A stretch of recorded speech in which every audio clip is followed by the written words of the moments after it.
was a, what did I say it was? It's a fun fair, okay, FUN. FUN is frivolous, unanticipated nonsense.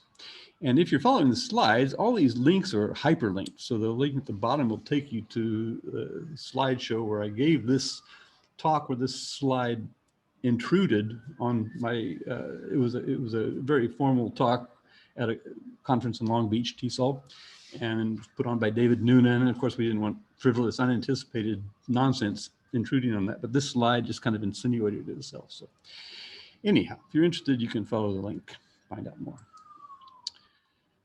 So I think about the reason we're in the fix we are now is that we were not living sustainably. And we were doing things like flying off to conferences wherever we liked, traveling whenever we liked. Nowadays, you know, this new normal, well, I don't know if this is new normal. I think we're in a transition to the new normal. I think this new normal is going to be a more sustainable way of doing things. But basically, this is what we can't do. We can't just fly off to conferences. They've already been canceled for 2020. I can't get out of Malaysia because if I do, I can't get back in. Therefore, I can't see my grandchildren. Even casual friendships here are kind of not happening. Meeting in social groups isn't happening. The economy is going to pot because there's so few people out buying. And when things are worse, then you're really under some kind of lockdown. It's even difficult to shop. So these are some of the things that are happening to us in the new normal. But what we're really interested in, I think, is we're interested in what the new normal is doing to education. So when I was active this year, I was invited in 2020, or in January, I should say, to as an English language specialist, the U.S. government English language specialist program. I was invited to go to Thailand and give a series of workshops face-to-face. And you can see, this is on my blog, I blogged this, and the link is there on the slide. But you can see the people in the room. These people are in Chiang Rai, and they're wearing masks because they are near China. And this university, they had a lot of Chinese students, and they were really aware of the pandemic. And but the workshops I was giving, and by the way, I'm going to skirt over this because I'm doing a panel. This is part of the panel that I'm doing tomorrow. But the thing about the workshops here, that I was teaching about blended learning, and people were very polite, and they, I wasn't really sure how the information was relating to them. I mean, I had them do a lot of things. You know, I had them go to websites and kind of like the interactive map we did at the beginning, you know, that sort of blended learning, blended interaction. So anyway, what happened was in this English language specialist gig, once I left Thailand, I had an online component. And then the online component, which happened in February to March, this is where people started, their schools were starting to get canceled. And they had to really, this is what we called emergency remote teaching, ERT.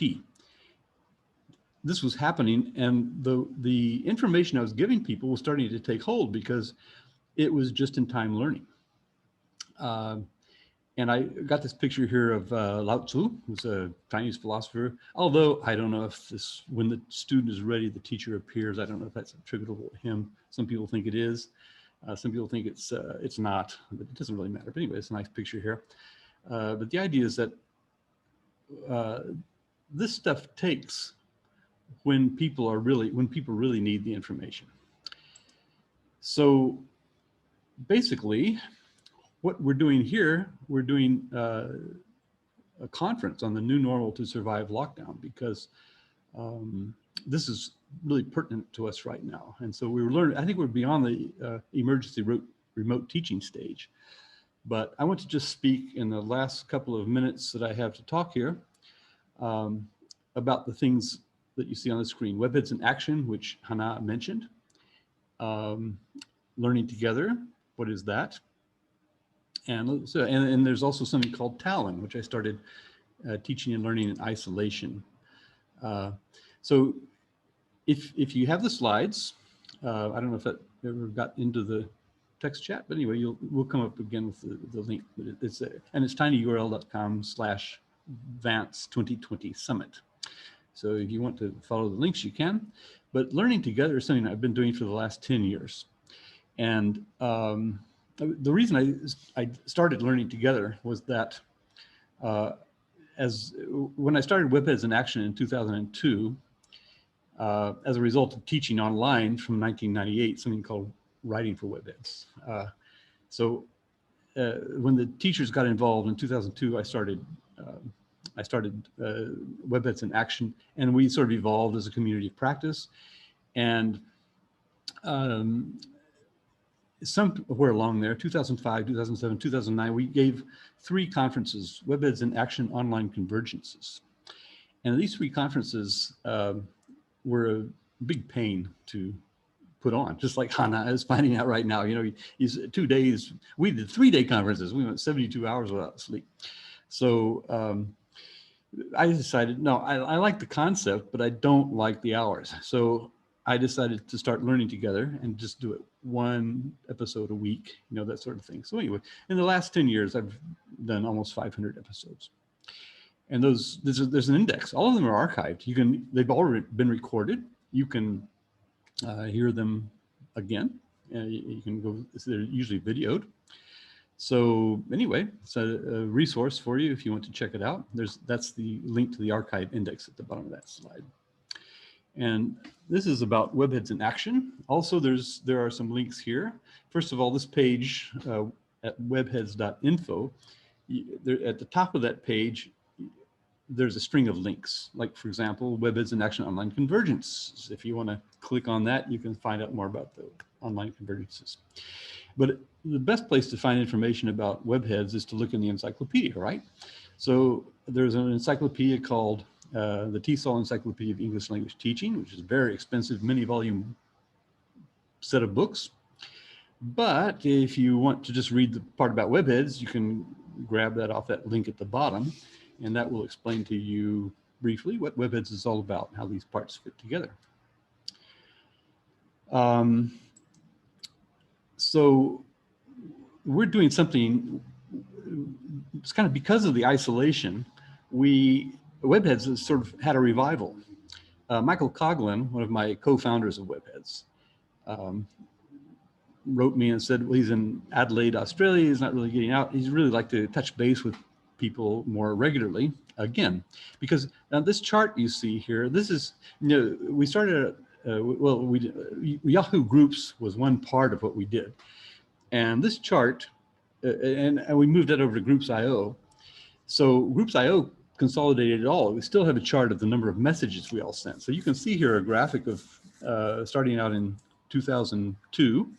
We had 2,000 messages that year, and then going into about 2008, we had almost 3,500 messages. And then it kind of tapered off as what has kind of waned in importance in people's lives, although I should say we never did disband or anything like that, and Webheads keeps cropping up. Now you can see at the very end, just this year, we started to tick up again because of this weekly revival sandbox open mic funinar. Now I call it a funinar because it's full of frivolous, unanticipated nonsense. Open mic, that makes it frivolous because we try to, the idea is not to have an agenda. We've been doing that since March 30th this year. And we had about, we had 20 of them since March. So now that happened to coincide with Talon, which is teaching and learning in isolation. It's a sort of a thing I set up taking off from my e-learning.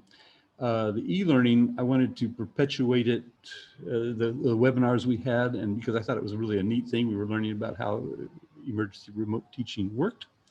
And so I started this thing called Talon, which kind of coincided with the Webheads revival. And we did 38 Talon webinars from March 30th to August 9th. And you can click on a link. There's a tiny URL for that as well, tinyurl.com/Talon. And that'll take you to the archive of all those, which are also in the Learning Together archive because it's all really one and the same. But Talon, after 38, in August, we stopped getting, kind of like the Webheads graphic link, we sort of stopped getting people volunteering to do the webinars. Because we moved away from emergency remote teaching. People were more focused on the sustainability aspect of it. How are we going to get into, how we need to do hybrid teaching, you know, different ways. We're going to learn about these ways as we do this conference. See, that's where you take it from here. But basically, so I reconceived teaching and learning in isolation to what I call Talon Squared, which is teaching and learning the new normal. And I just put it back under Learning Together. So that's basically what I wanted to say to start us off. And I'm looking forward to the rest of the conference, just as you are. And thank you very much for listening. I don't know how we can, let's see, I'm just looking at the text box. I don't see any questions. Any... Thank you, Vance. That was amazing. All right. Yeah. Thank you. I was writing after you here the links and Paninars and Talon. What does it stand for? Teachers? Teaching and learning in isolation. The N in Talon is the last word in isolation. I see. So it's become teaching and learning in the new normal, which is Talon Squared. Now, not just one N, but two N's. Okay. You told me something about it that it stopped. Well, okay. You know, it's kind of like Webheads. As you see from the graphic, Webheads waned and then got new life. So yeah, it is going on. There are somebody just actually volunteered to do Letizia and Daniela in Italy have just offered to do a cool webinar on how they. That's coming up in November. So I guess it's still going on, but I'm not really calling it Talon anymore because, well, it was a big problem keeping track of all those webinars. And so it's Learning Together, basically. Yeah. It's a way of looking at things. It's a framework. Interesting. Yeah. And okay, I'll let. Yeah, Alan, sorry. You can go ahead and take the next question if there is any, but I cannot see a question here. And then into our first keynote speaker. Go ahead. Okay, I'll add Tunisia because of Asma to the list to our map. So if anybody puts in any countries and I see them in the text chat, then I will add them to the map. Okay, so anyway, so the next keynote, let me just stop my share here. Or maybe I should, let me rather than stop I need to stop the presentation. Let's see, how do I do that? There we go. Okay, so if I go,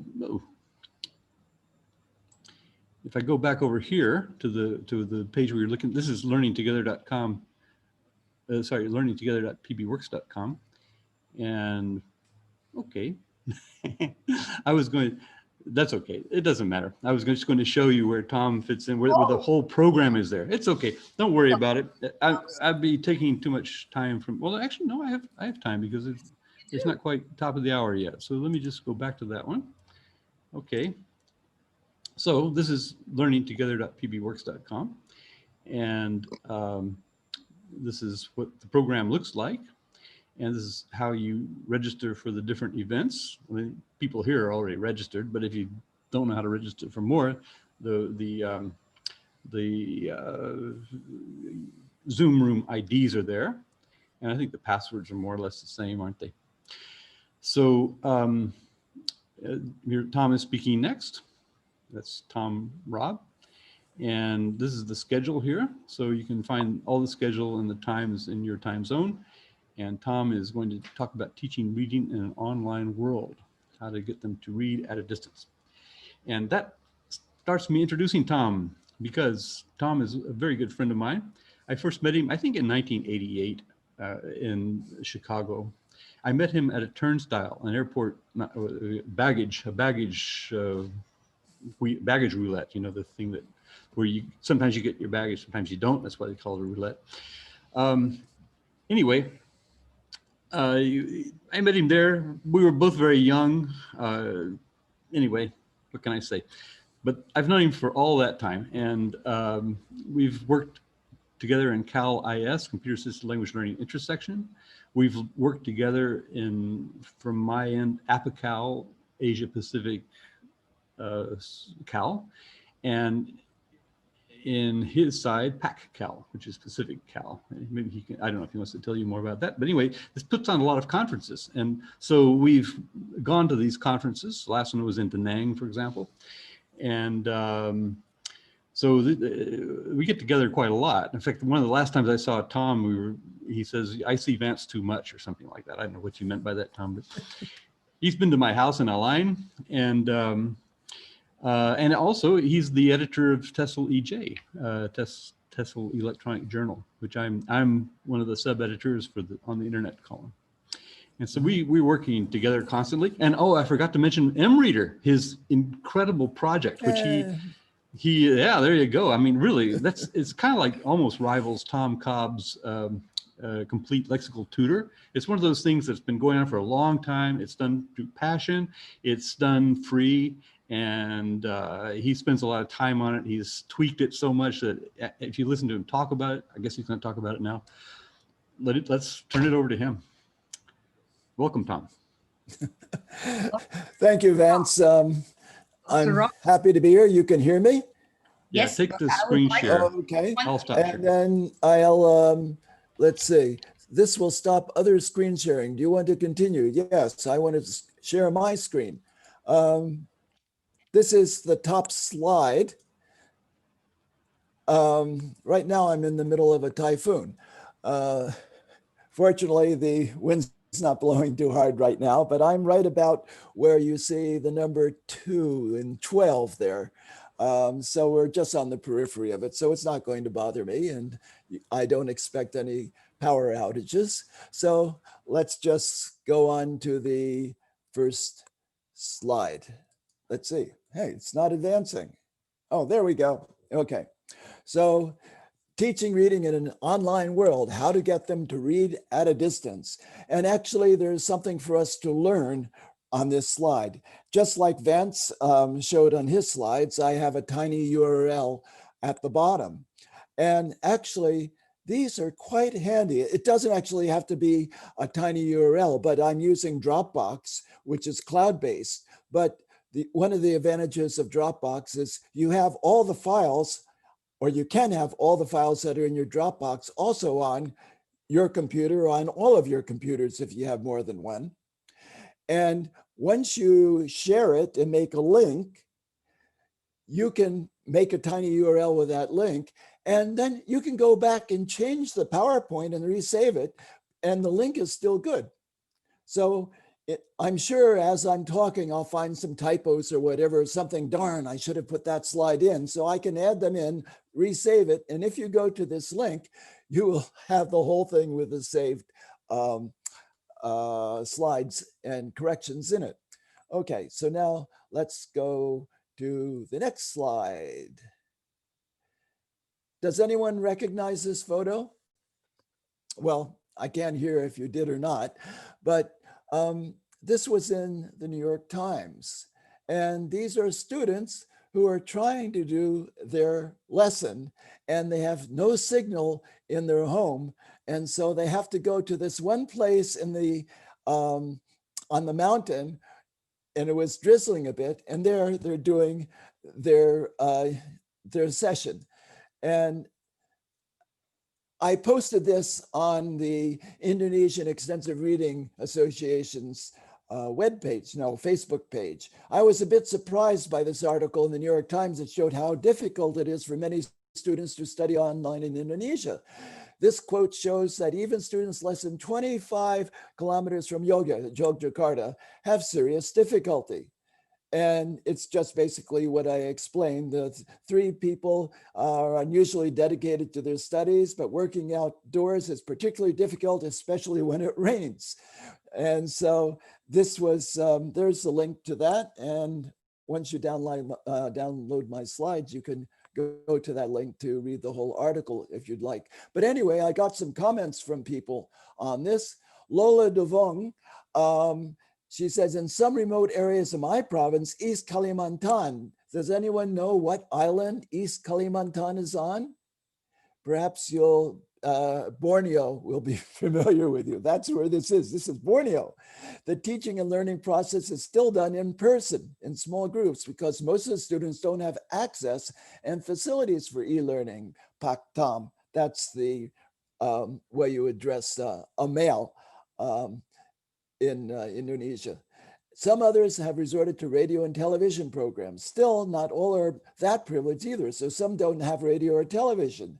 The pandemic has shown the true face of gaps in inequality in the country even more obviously. So this means that despite what we're going to say today, we can't reach everybody by using call. And one other person said, my students need to walk to a different town to buy a data package for their cell phones. It's okay, meaning, well, there's nothing we can do about it. It's probably the most said expression during this remote learning. I lost students as I didn't know how to reach them. Even students in Georgia, in the center of town, are also left behind, for they are not used to remote learning. I would love to go to see them one by one, but I also need to think of my family. Things are hard. So Indonesia is relatively advanced as far as developing countries go, but they have quite a few areas where they just don't have access at all. Okay, so now let's assume that our students do have connectivity, at least for at least part of the time. They don't have to have it all the time, but if they can download stuff and read it, then they don't have to be connected while they're actually doing the reading. They just have to be connected to download material, and then of course to report back, feedback on what they've done. So how can we give them reading practice remotely? Well, I'm going to be talking about extensive reading, okay? There are basically two kinds of reading, intensive and extensive, but extensive is what we really want our students to do, and they can do it remotely. So this is what extensive reading is. Mainly it's the students have to read a lot, right? Because that's the meaning of extensive. But if they're going to read a lot, it has to be easy to read. They have to read quickly with little dictionary use because that would slow them down. So that what they're reading has to actually have basically known words. 98%, they say, of the words on the page must be known to the student. It needs to be enjoyable, which means the students really need to choose what to read. If you choose what they are going to read, probably it's not going to suit all of them, although some may like it. So you need a variety of material. But I'm not going to say that extensive reading is the only way to learn reading. You also do need the intensive reading, but that's mainly done in class, usually, whereas the extensive reading is mainly done outside of class, which, just like using computers, they can do it on their own time, at their own pace, whenever they want to. And so that is the merit of doing extensive reading, that it doesn't take our class time. Now, there's a fellow named Paul Nation. Many of you have probably heard of him, and he has something called the 4 strands concept, I suppose you could call it. And so there's these 4 elements: meaning focused input, meaning focused output, language focused learning, and fluency development. Here's another look at it. So if you notice, all 4 of these elements say 25%. So meaning focused input is reading or listening for understanding. So you're reading or listening, but you're trying to understand. You aren't listening or checking the grammar or the vocabulary. Meaning focused output is probably the most difficult, speaking and writing your own ideas. Deliberate study should be 25%, but actually in real life, in many schools, this is 95% of what the students are doing, because the teachers basically are examination oriented, right? And then fluency development is learning to read, write, listen, or speak quickly. So there are these 4 strands, and here are some of the activities that would be useful for achieving those strands. And you can see that extensive reading actually does 50% of the work because it's both meaning focused input and it's fluency development at the same time. Whereas if you're doing intensive reading, all it is language focused learning. And there are a lot of other ways you can do language focused learning besides intensive reading. Intensive reading means reading line by line. You're focusing on the grammar, vocabulary, and by the time you get to the end of the paragraph, you've forgotten what the beginning of the paragraph was about. Now, one other, well, this is sort of proof that extensive reading works. This is an article by, well, it's actually part of her PhD thesis by Natsuki Aka, who is in Okinawa. And I'm not going to show you the whole thesis now. I just have 2 slides. But she did a rather nice experiment. And you can see that the n size was rather large.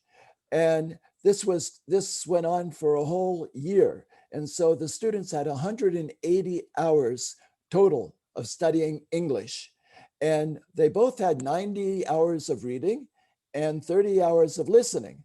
But the difference is the traditional group had the standard intensive vocabulary and grammar study, whereas the experimental group didn't do any more grammar and vocabulary. These are secondary school students.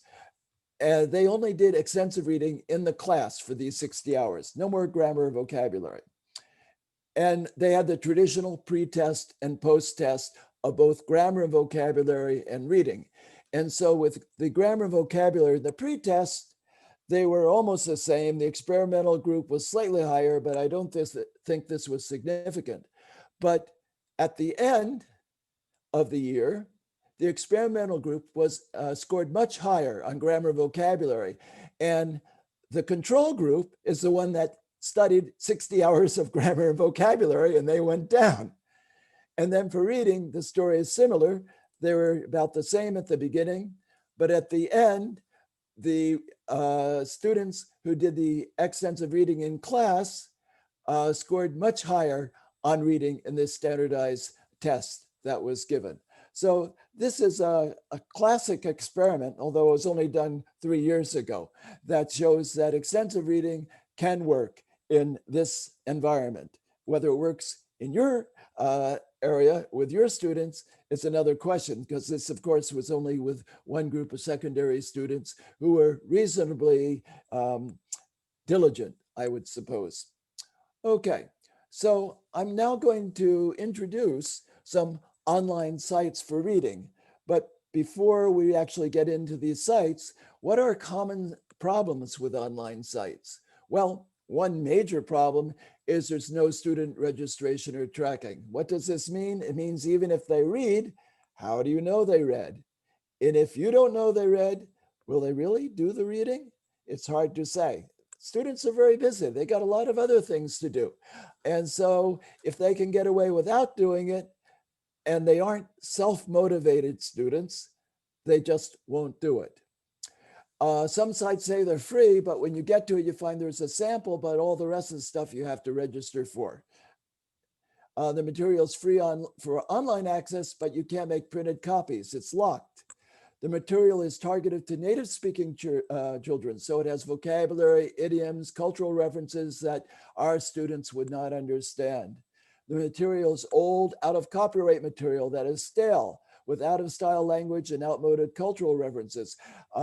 Project Gutenberg is a wonderful site. It has a lot of material, all of which is out of copyright. So if you try to find stories, they're before 1920. A lot of them are 19th century. And it just isn't material that our students or even I can easily understand.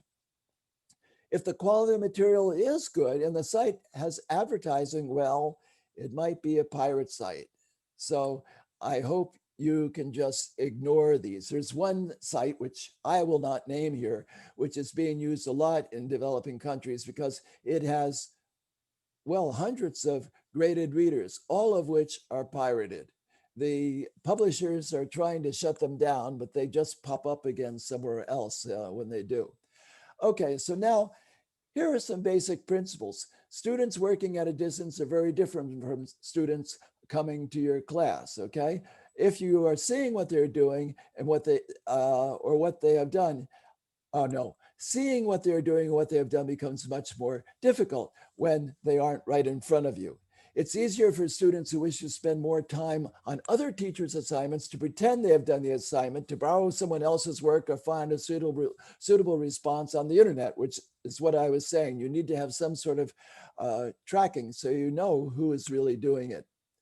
Therefore, it is important that you have a way of confirming that they have done the work and an efficient way of providing feedback or a grade on the work. So maybe you know what they've done, but if you aren't able to give them any feedback, they're also going to lose motivation.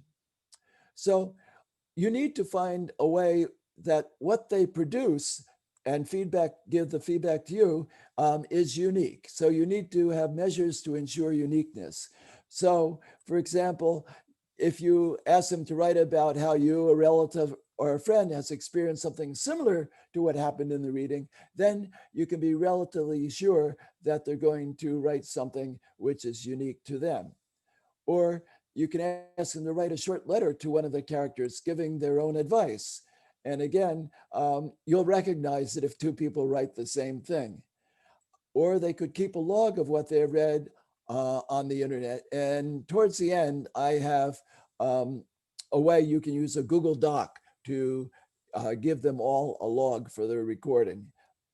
There's a reference list at the end. Well, it's just a list of URLs and it's on there, but I'll show you a slide with it too. They could keep a list of new vocabulary that they have found. They can record one paragraph from the story and submit it via chat app as a file.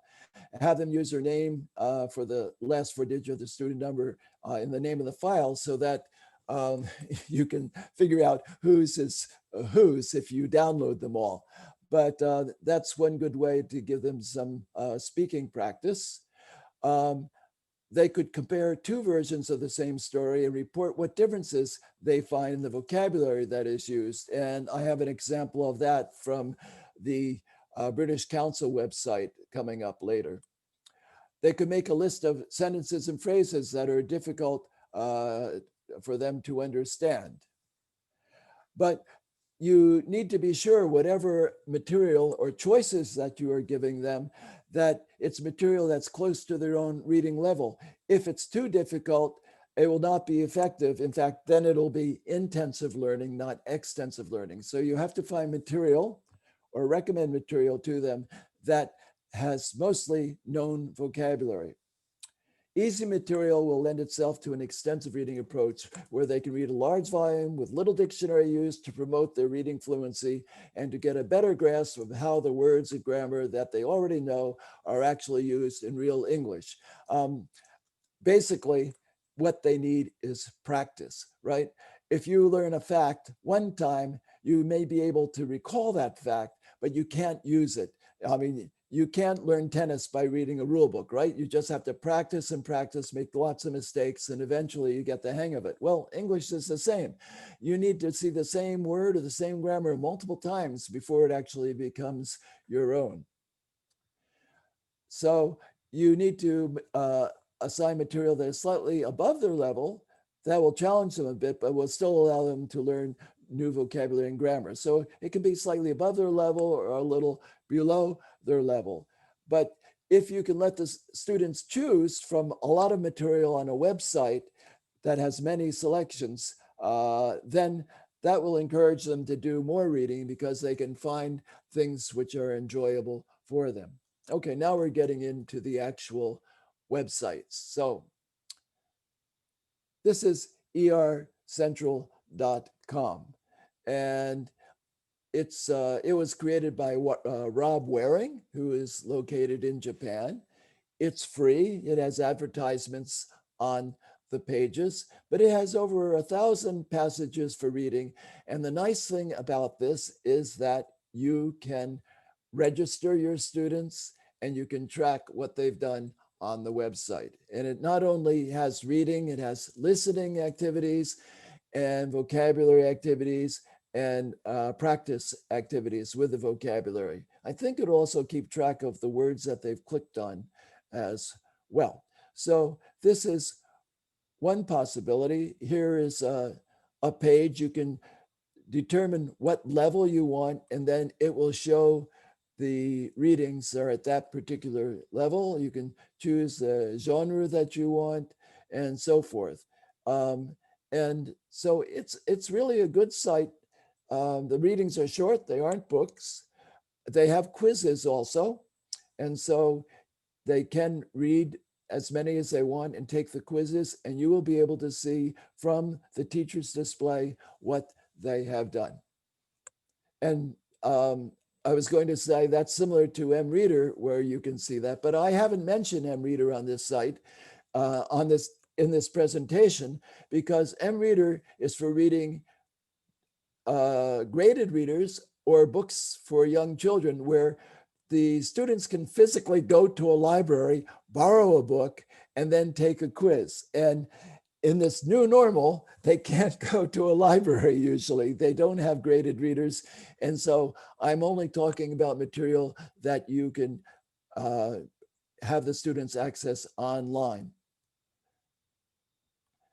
Now here is the Voice of America site. It has lots of videos. The videos do have transcripts, so it is possible for them to listen to the video, then read the transcript, or read the transcript and listen to the video, and then you can assign some questions for them to respond to or whatever, so that you can track it. This does not have any tracking involved with it.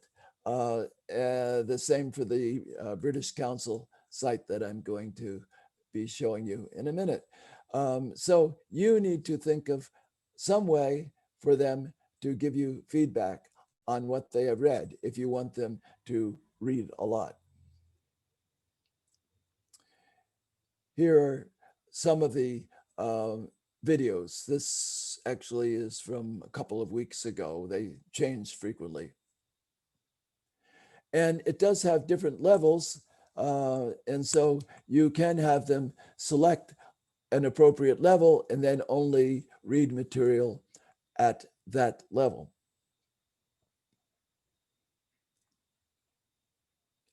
Now here is 6-Minute English. This is on the BBC Learning English platform. And this is at the intermediate level. And there's a lot of these 6-Minute English videos. And so there is a lot of this that you can have them watch. And you can get the back episodes, not just the one for this week. And you can see at the top here, it says, My English Level, Teaching English, Learn English Kids, and Learn English. This site here is Learn English Teens. And you can see there's quite a few different menu choices at the top. So let's take a look at the reading one, since that's what we're interested in. 7 tips for a tidy desk. Now, these readings actually are not regular expository readings where you have paragraph after paragraph, but rather practical things. You can see a restaurant menu, a timetable, and so forth. So I chose this one because it had 7 tips, but you could show the students, say, the first 4 tips, and then as an assignment, have them, give them a screenshot just of the 4 first ones, ask them to think of 3 more rules and report them to you via your course website, if you have one, or perhaps by their chat app. And then later you can show them the 3 additional rules on the website and perhaps make a collection of the ideas of the other students to show to everyone. So that's one way that you could use the British Council material. Now here under study break, and I'm not sure why it's under study break, they have graded reading as well as graded listening. And for the graded reading, there are about 15 different stories. And you can see it says elementary, intermediate, upper intermediate. And I've chose elementary. Well, if you go to intermediate or upper intermediate, you end up looking at the same picture and the same story, but a more fleshed out version. So you could ask your students to read the elementary one, which would scaffold them so they'd be able to understand the intermediate one, and then the upper intermediate one, which is the same story, but with more sophisticated grammar and vocabulary. And there are about, I think, 15 of these here. They're all written by the same person. And I haven't looked at the graded listening, but it might be the same as well. So there's a lot there that you can explore and possibly use with your students. Oh, here's the what was it called? Intermediate? No, beginner version. Now, ELO stands for English Listening Lesson Library Online. That's why there are 3 L's in there. And it has, as you can see here, 1,500 good shows to learn English and 1,499 learn tips to learn English. Why there's one less than the other, I have no idea. But most of these are interviews between 2 people, and there is a transcript. So you can have them read the transcript, or you can extract it and put it on a different page if you don't want them to access the site itself. But the nice thing about these transcripts or about the recordings is they're between 2 English speakers. One or both may not be native speakers. And so there's a variety of accents there that they can listen to and get used to listening to real English. After all, most of the English speakers in the world are not native speakers. And so here is a good way for them to become used to some of the varieties of English that they will hear in real life.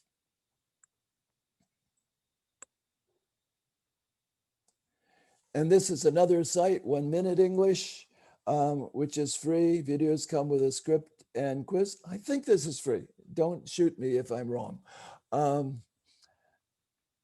And Newsella, every article is published at 5 reading levels, and students see the level that's right for them automatically. And this too, there might be a minor charge.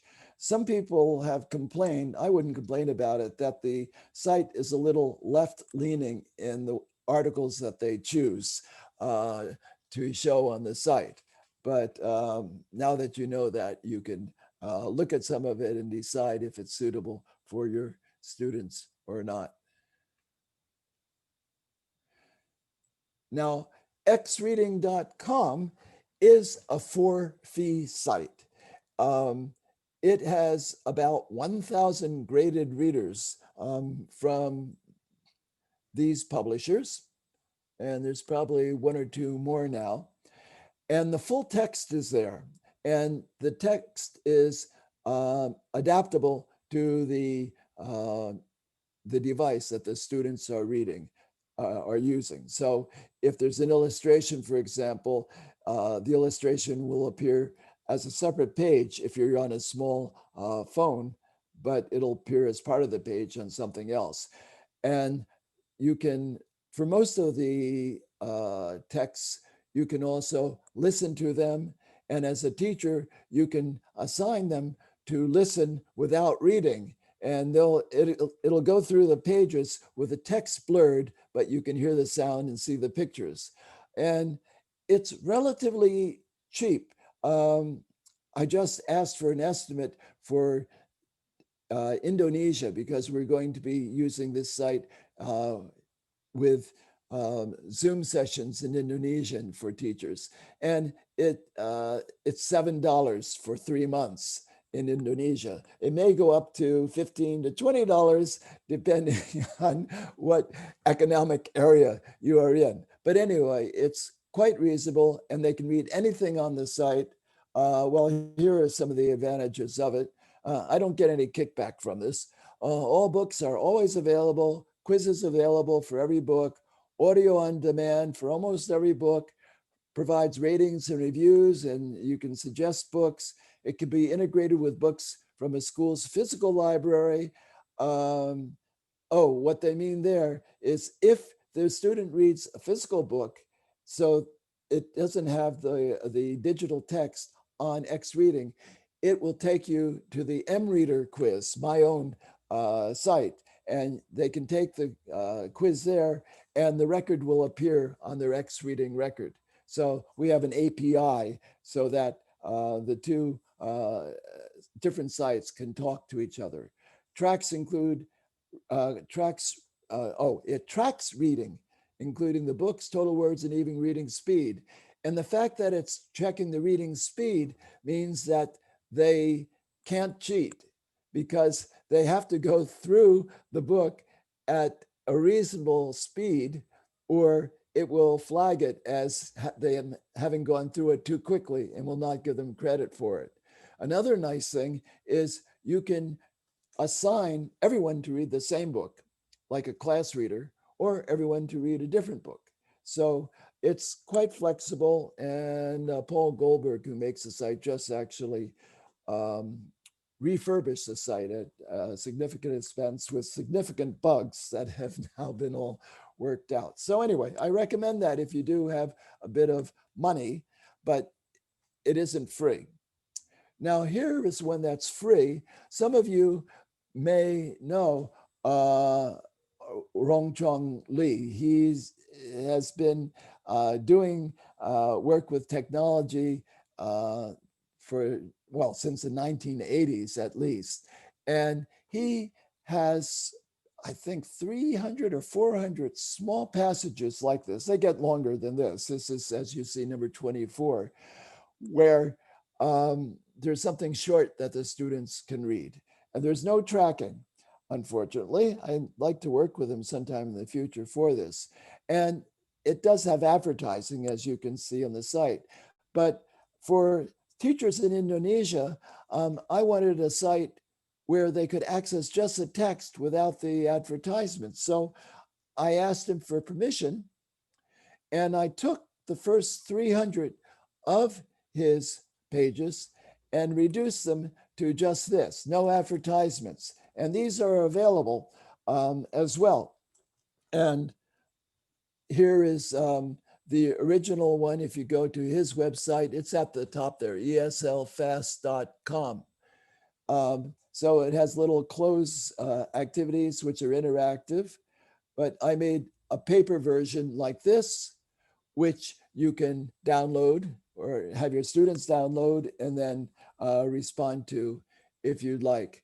But I'm not giving you the URL for my version of this, although it's available on the extensive reading site. The reason is because if you go to his site that has the Google AdSense advertisements, all the funds from that go to scholarships for teachers. He actually has a scholarship set up on TESOL for teachers, and the funds come from this website. So I encourage you to use it and ignore the ads, but to go to his site. Now, I mentioned this earlier. If you need some sort of a tracking system and you don't have anything else, and you aren't in China where Google is not accessible, this is something you can use, and the URL is at the very end. So what you can do, this is not the template. This is actually one that I created, but the template looks pretty much like this. And you just type in or paste in the names of your students. And then over in the C column, there's a button which says create sheets. And when you click on that, it generates at the bottom a tab for every student that you've listed in column A. And then each student can access their own one and type in what they read, the URL, and approximately how many words it was. And on your master sheet here, you can see the total number of words read. Of course, you could do this for any other kind of assignment too, but this one has been tailor-made for tracking reading.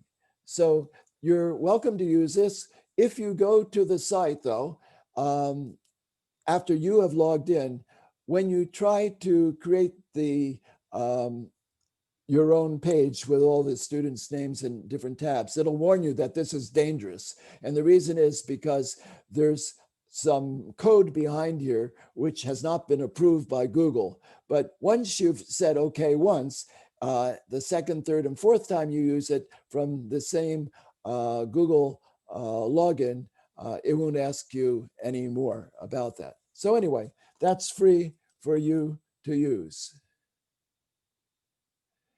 Now, how can you make the most of your material? You have something nice, you want your students to read it. How can you get them to do something with it? Well, they can describe a character of the book and why it's interesting. They can prepare a brief 1 or 2 minute talk on the book or an event in the book and present it to a group of students in a breakout room, or they could record it and submit the audio file to you. Write a letter to one of the characters advising or praising, even scolding them for their behavior. Yeah, I'd like to write one to Trump about his first and only presidential, what do they call that? It was supposed to be a debate, but it wasn't. It was more like a monologue. Have them voice record a favorite part after practicing. I think I talked about this earlier. So I think we don't have to dwell any more on this. And now here, this is the next to the last slide.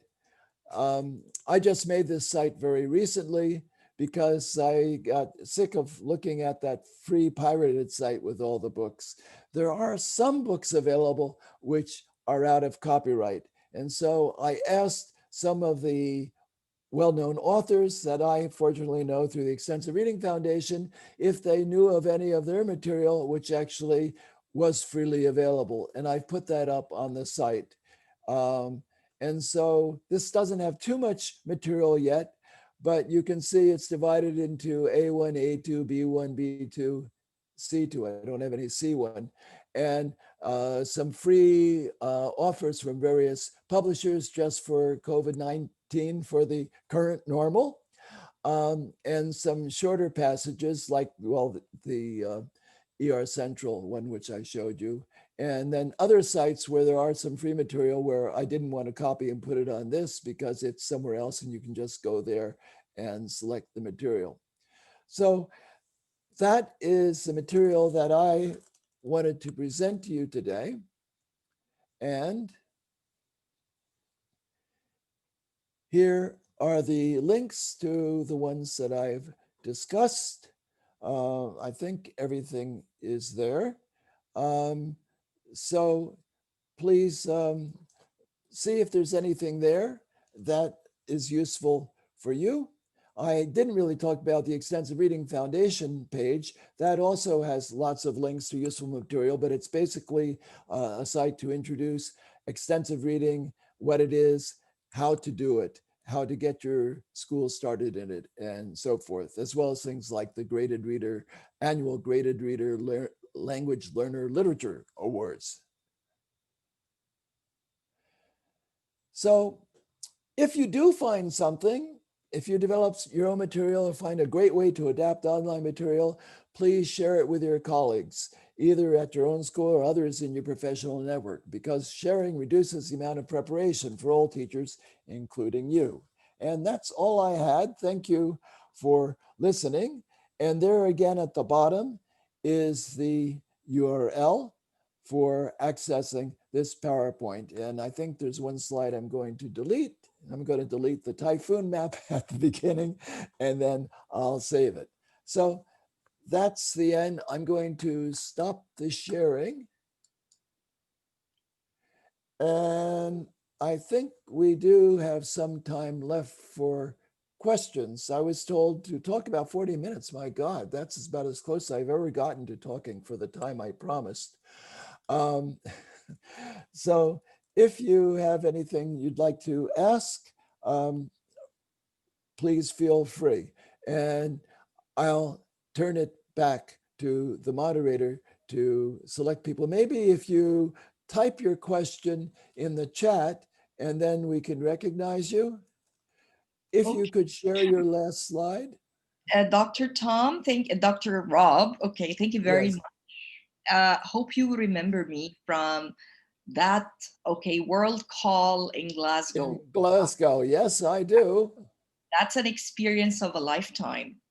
And all the call awardees, recipients of the award really are indebted to you and the team of scholars. That's the kind of sharing and caring community that Yeah. you Well, really. we try to do that every time we have the World Call Conference. We don't know where the next one is going to be. If anyone listening has a site, and if we're back to the old normal and can have an in-person conference, we'd love to go someplace where we haven't been so far. Glasgow actually wasn't our first choice, but it turned out to be our only choice because the other sites that volunteered weren't good. But we always invite some scholars. It's a competition, and Hannah Kamis was one of the lucky winners.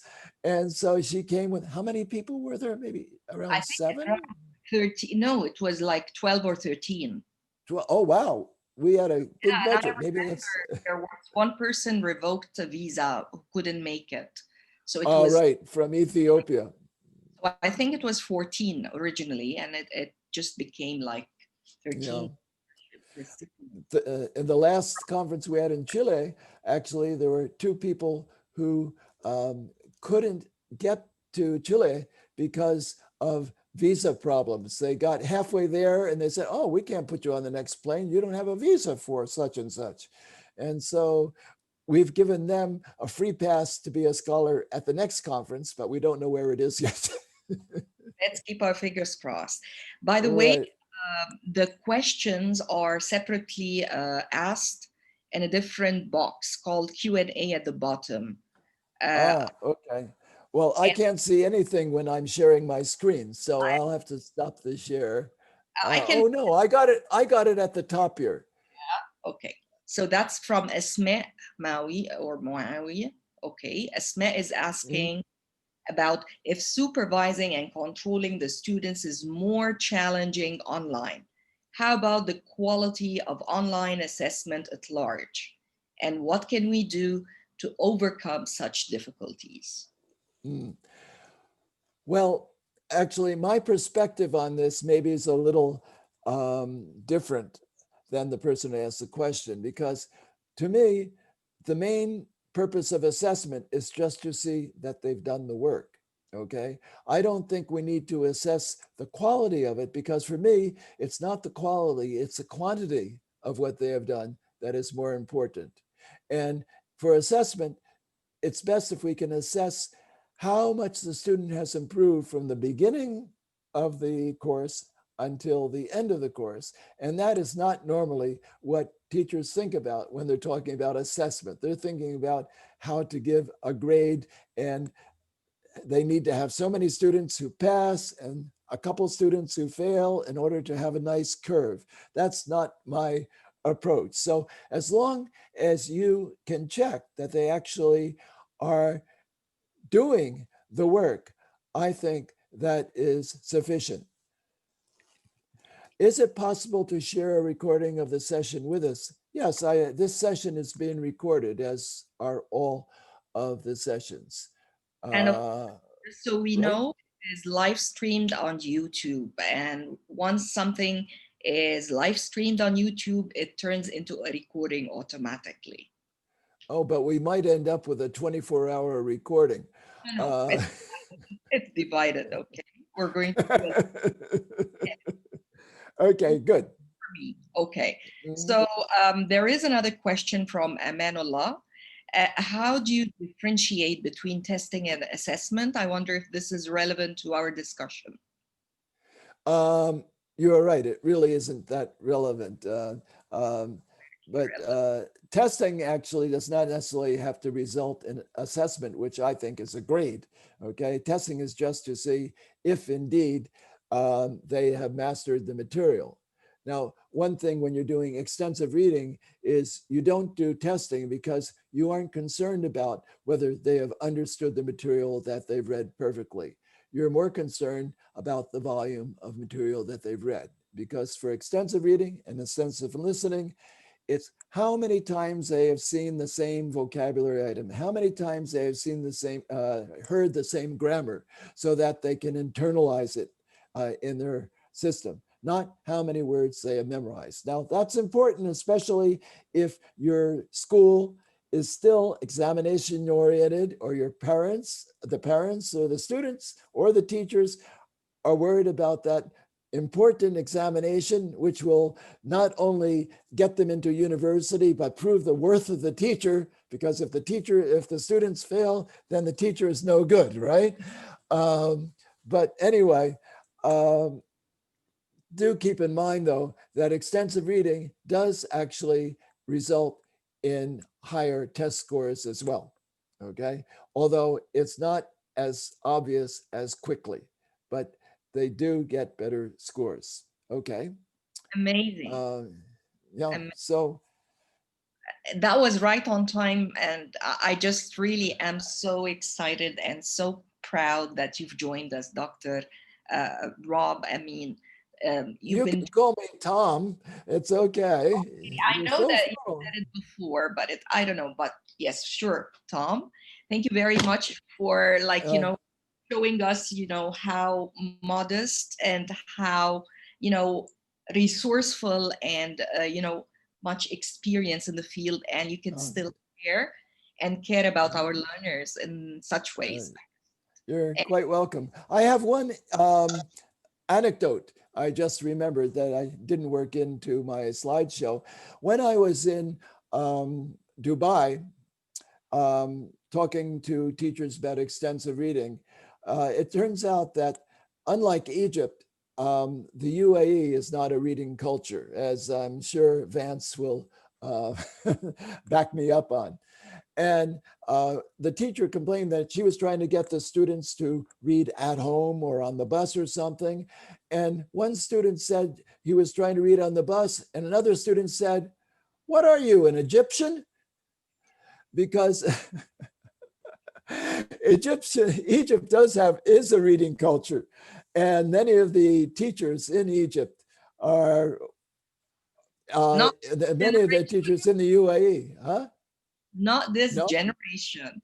This generation has changed a lot. I'm not sure we still can keep up our reputation as good readers anymore. I don't know. Now they're good Game Boy players.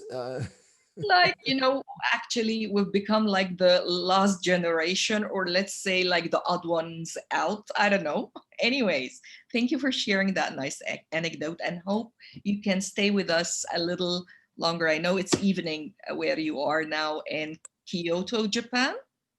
That's right. Yeah. Well, I have dinner coming up in 25 minutes, but I'm here until then. Yeah, dinner calls. So anyways, thank you very much. And definitely You're quite welcome. Honored. Thank you, Dr. Rob. And this is time to introduce our next speaker, featured speaker, Dr. Dina Eldars. Thank you very much. I wonder if Dina is around us here. Yes, Dina. Let's set up the camera. Yes, hi. So Dina, you can unmute if you wish. Okay, is it good now? It is, yeah. Okay, shall I share screen? Yes, yes, you can, of course. While you're sharing screen, allow me to introduce you, Dina, my old friend and colleague since 1992, right? We were like colleagues, undergrad colleagues, postgrad workmates, and the list goes on and on. Dr. Dina Eldars is an associate professor at the linguistics department and a research director at the College of Humanities at Prince Sultan University in Saudi Arabia, KSA. She's now the leader of the Applied Linguistics Research Lab. For short, we call it OLAB. She's got extensive experience in teaching and coordinating TESOL and applied linguistics programs. And she's got several publications in flagship journals. So without further ado, now, dear Dina, the floor is yours. Remember, 30 minutes plus Q&A. Thank you. Okay, thank you so much, Hannah. Hello, everybody from Saudi Arabia, Riyadh, and thank you very much for this amazing conference, Hannah. Thank you for inviting me. Thank you for the excellent presentations by Vance and Thomas. Really, they were very interesting. I've learned a lot. I'm just here to share actually what I've been through at the time when we had all these sudden lockdown period. And suddenly today one day we were in class, and right the following day we were at home teaching online. The transformation was not easy at all, especially for somebody like me who is not trained in instructional technology like Annette, for example. For me, it was such a big shock. Just one day, as I said, just overnight, you're turned into online teacher, something that probably I did not have the proper training for. So I was really worried, and I was really not sure if things will work. Um, and it worked. To my surprise, it worked. Not only it worked, but I was so amazed that I had more students attendance. Students were attending more, and I had even more students participation. And for me, that was like totally unbelievable. So this is why I thought of sharing. After all that time went by, I just started thinking, why did this happen? And this is my own opinion. Maybe my students, if they were here, they would share their own opinion as well. But for me, I thought these 10 tips were the reason why my students were engaged in online classes, attended more, and participated more. Before I share my tips, I thought of telling you the context where I work, because maybe my tips will work somewhere but will not work in another place. I'm not sure. But I work in a private university in Saudi Arabia. It's called Prince Sultan University. It is the first private university in the kingdom. The experience that I'm sharing is about the period between March 15, I think, or March 14, when we were turned into online teaching, until the end of July 2020. This for us covers the second semester, half semester of the spring semester and also the summer semester. The university where I work at is a very multicultural community. We have people from all over the world, especially as teachers. As students, we also have people from different nationalities, but of course, mostly Saudis. The courses are taught in English, so whether we're teaching business or we're teaching computer or law or engineering, English is a medium of instruction. I work in the women's campus in the linguistics department. And at that time, when we were suddenly turned into online teaching, I was teaching English for political communication and propaganda. I was teaching technical writing, and I was also the chair of the Students' Engagement Committee. So now comes the tips. I think one of the things that really helped my students be so engaged is that we started to switch the topics that were there in the course to topics of relevance to the context. For example, when I was teaching English for political communication and propaganda, one of the things that my students are trained on is to write political speeches and also to engage in political discussions. And so I quickly switched topics. And one of the topics that we had is to deliver a speech as the health minister to the parliament. And they had to choose the country they liked, the country of their choice. So some of them were the health ministers of Sweden, some of them were the health ministers of Saudi Arabia, some of them were the health ministers of Japan, some of them were the health ministers of China. And of course, in order to do this task, they had to get all the information, be very much prepared, because they are the ministers. And in the parliament, they would give all the facts about the situation and then all the precautionary and preventative measures that the ministry is taking, and we have to defend it. Of course, in front of the parliament, would be asking questions, which are actually their colleagues in class. So I remember my students at that time in Saudi Arabia. It was not very much of a culture to turn on cameras, but actually, my students were switching on cameras at that time, and they were putting on I did not ask for it, and they were putting on the clothes as like very formal to be the health ministers, coming to a parliament. So I think choosing a topic of relevance was an element of engagement here. Another point would, I think, making students work on collaborative projects. I think nowadays this is easy with all the breakout rooms that are available in Zoom and in Google Meet and stuff like that. At that time, actually, I was using Google Meet and we did not have breakout rooms. So what I did, I just asked my students to use the platform they like. And for 1 day, 1 hour, I just told them work the way that you want. And it was still my English for Political Communication class, but I asked them to give a presentation in groups. Each one, of course, had a different role about an important world conflict. And I gave them a hint. They can use this website if they like, which is Global Conflict Tracker, which shows different world conflicts in different parts of the world, as you can see here: Lebanon, Iraq, Pakistan, Nigeria, Venezuela, etc. And they were going through all these, and they were preparing to get their presentation on world conflict. And they had to share with us what were the origin of that conflict, and then how is it developing currently.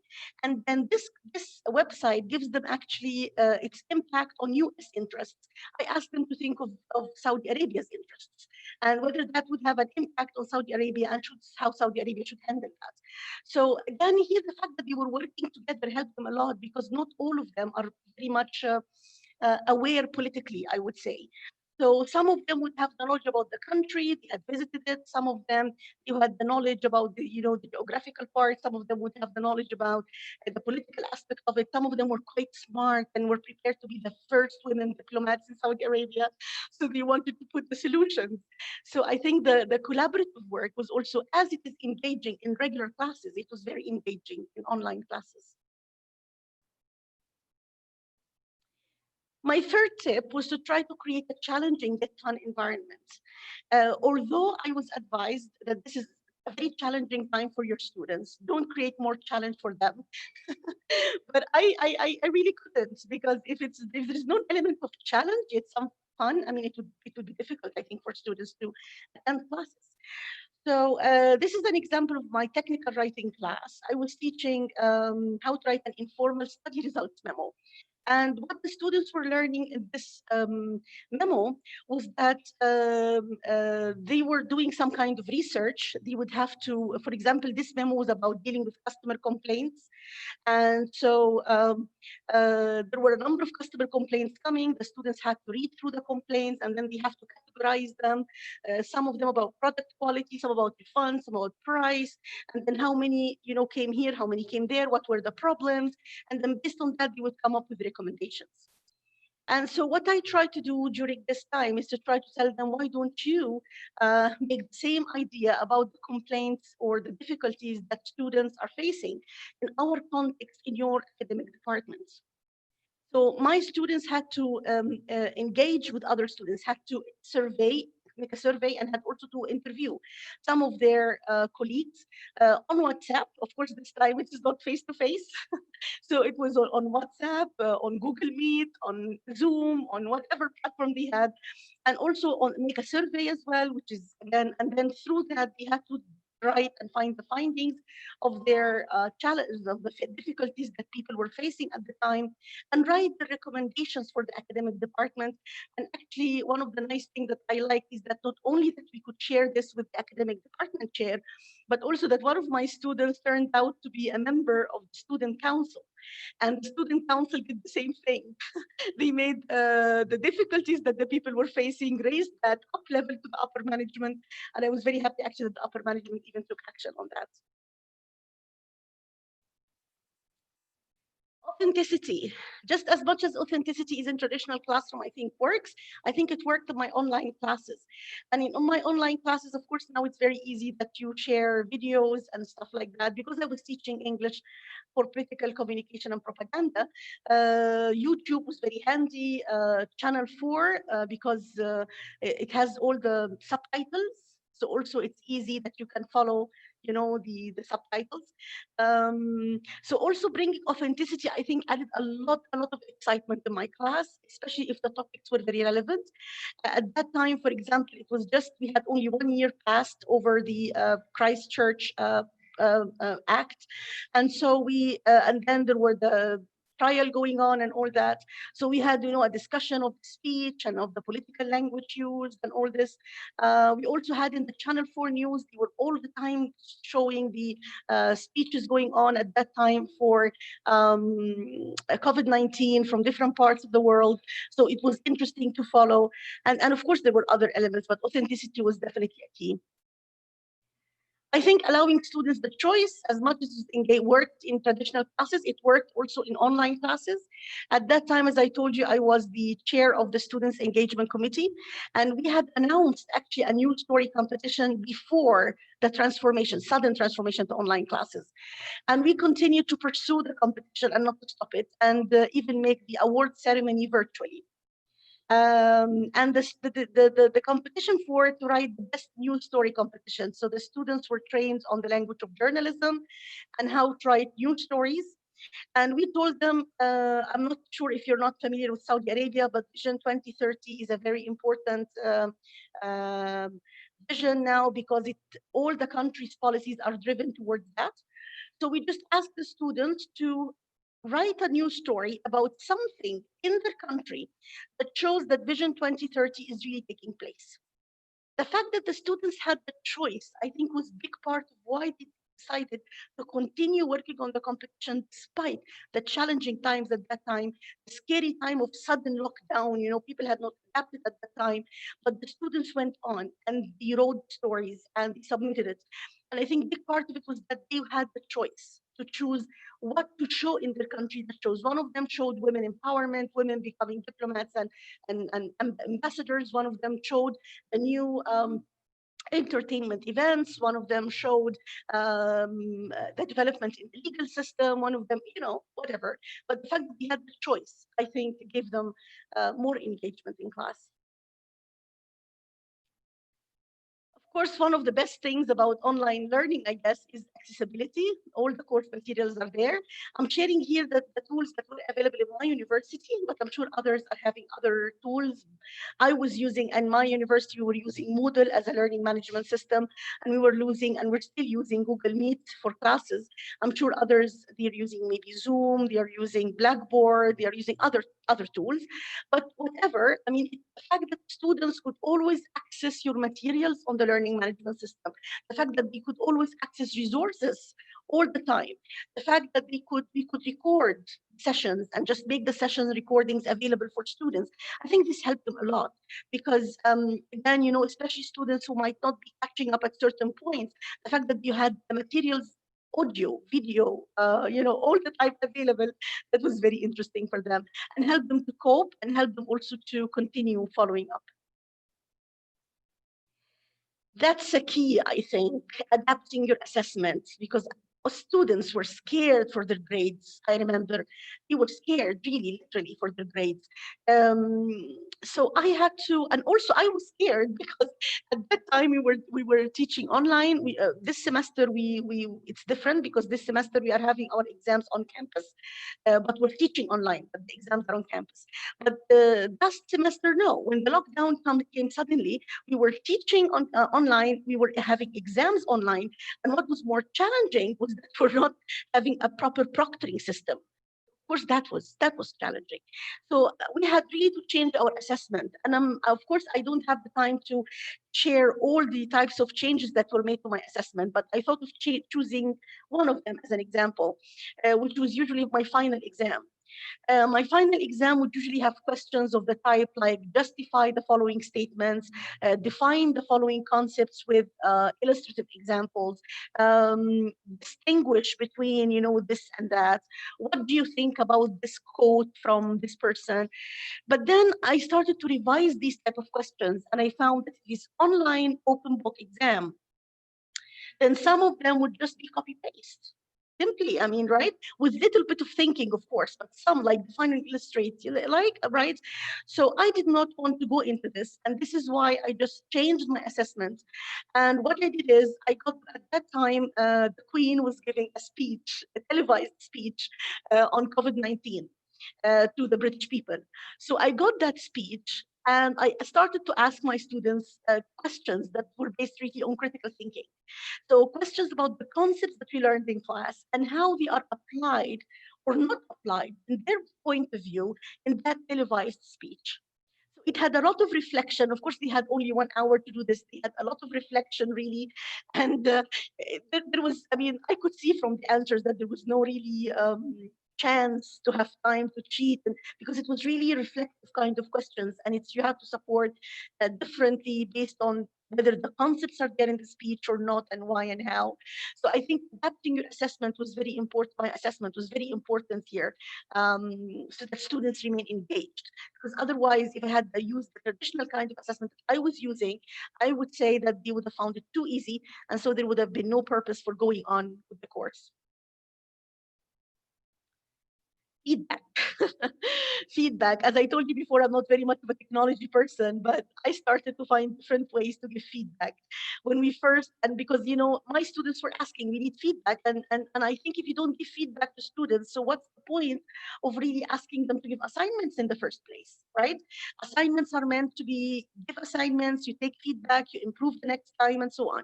So I remember my first attempt before starting using Moodle or anything was WhatsApp. And what I did is I was recording voice notes to my students about the projects that they were doing. And the students appreciated that a lot because they felt I was doing it. They did not know at that time I was not expert in Moodle, but they appreciated that I was giving them voice notes on every project they're doing. And, you know, as if I was talking to them naturally in real life. So they loved that. But of course, the learning management systems also it gave us a chance to provide written and oral and also audio feedback, kind of. So that was also very important to students to get to know what they're doing. And of course, we had also virtual office hours. So the students also had access to come and talk to you or go virtually, but it is, again, was available. So I think providing time feedback was very important. Personalization was extremely important as well, just like in traditional classrooms, but it really worked in online learning because I remember we were having, as a student engagement committee, we were having this competition on the best travel guide competition. And we allowed the students to write. Of course, everybody said, now they should trying to make tourism. You know, tourism is a very important part of Vision 2030. So you will ask us to write about one city in Saudi Arabia so that you market Saudi Arabia. And I told them, no, choose the city that you like. You know, we will give you the choice. Just use the city that you visited or you liked and wish to visit one day. And that really worked very well because the students started to really write their stories. These are actually two of the things I shared. They are by two students who are actually sisters. One of them studies in the architecture department, other one studies in the business department. And one of them wrote about Savannah, Georgia, USA, and one of them, 48 hours. And one of them wrote Atlanta in a day. Both of them actually are Americans, and probably this is why they chose these cities. And they wrote, I would say, excellent travel guide competitions, travel guides. And of course, we had people writing about their cities, their preferred cities in Egypt, in Saudi Arabia, in Syria, in Lebanon, in Pakistan, in India. I mean, whatever their preferred city was. But personalization, I think, really worked well here. Because they were talking even about, you know, the food they like there, the restaurants they visit and they like there, and things like that.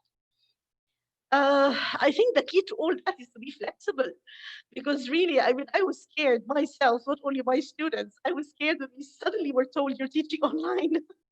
But I think, alhamdulillah, that because of flexibility, things worked. And I learned a very important lesson. The quote here says, be stubborn about your goals and flexible about your methods. I would say, be stubborn about your course learning outcomes, because I was always focusing on my course learning outcomes. Are they being achieved or not? But then be flexible about your topics, be flexible about your teaching materials, be flexible about your teaching methods, be flexible about your assessment. As long as your course learning outcomes are achieved, I mean, this is what matters. And I think this was a key to my adaptation to the situation in the lockdown, sudden online teaching. That's all what I have. Thank you very much for listening, and I'll be very happy to listen to any comments or questions. Thank you very much, Gina, for sharing such an interesting presentation about positive experiences. Unlike other people who were really struggling to keep and capture students online. It didn't work for so many, including myself, really. You're so lucky. To start with, Dina, someone here, Bara, has asked you if there would be a link to download your presentation. Shall I share it with you, Hannah, and you can in the add chat it box, to... copy and paste in the chat box if possible. If not, I don't have a link now. Maybe later. Type your email. And sure, I'll type my email. Okay, that's a good idea. So put it in the chat box, and whoever would like a copy can easily email you for it. And there seems to be a question from Shahinba. I've just added my email now. I'll be very happy, of course, if anybody would like to contact me anytime. All right. So Shahin Bash, I've given you here privileges to unmute yourself and share a question. Shahin Bash, are you there? All right. Anybody here else would like to ask a question? All right, so it seems like we've asked the question here. And again, Dina, let me just ask you about this semester. Have you already started, or you don't have students yet? I know that you're busy with this semester. We started actually, our first day of teaching was August 31st. We are still teaching. We were teaching online.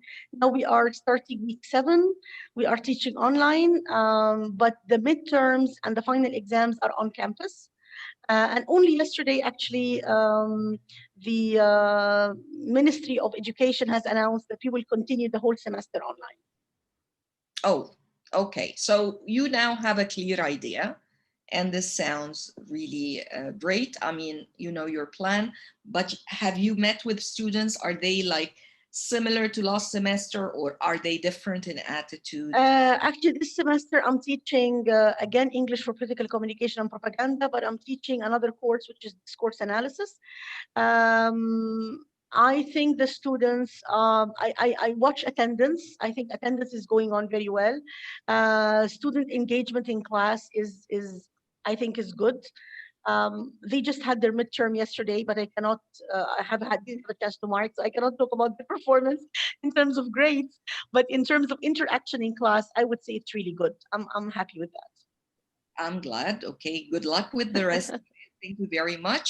And thank you, Hannah. My dear co-moderator till the end of the day, please do not go away. Thank you. And here we got our second featured speaker for the day, all the way from Turkey. Hello, Ishel. Is it Ishel? Am I right? Let me just ensure you have full privileges. So you can now share screen and unmute. And here is Ayet. Hello, Hannah. How are you? I'm so excited to see you here. Let me just ask you, it is Ishel, not Isel, right? It's Ishel. Yeah, you know, Ayet taught me that last evening. I would have said it wrongly. It's hard to pronounce. So I've asked my dear friend and colleague, again, sister in arms and co-moderator Ayet, to introduce you. Okay, we're all fellow Webheads, as you know. So, Ayet, please, you introduce Michelle. Thank you. Yes. Good morning, Hannah. Good morning, Ishel. How are you? Good morning. How are you? I'm good, thank you. It's a great pleasure and honor to be here with you today and to introduce you, Ishel. So Dr. Ishel Boyer-Gül is the founder of ETZ Education and Consultancy. She organizes Educational Technology Summit and runs teacher training courses and gives consultancy to schools with her team at the ETZ Academy in Turkey. She also works as a teacher trainer for Pilgrims teacher training in the UK.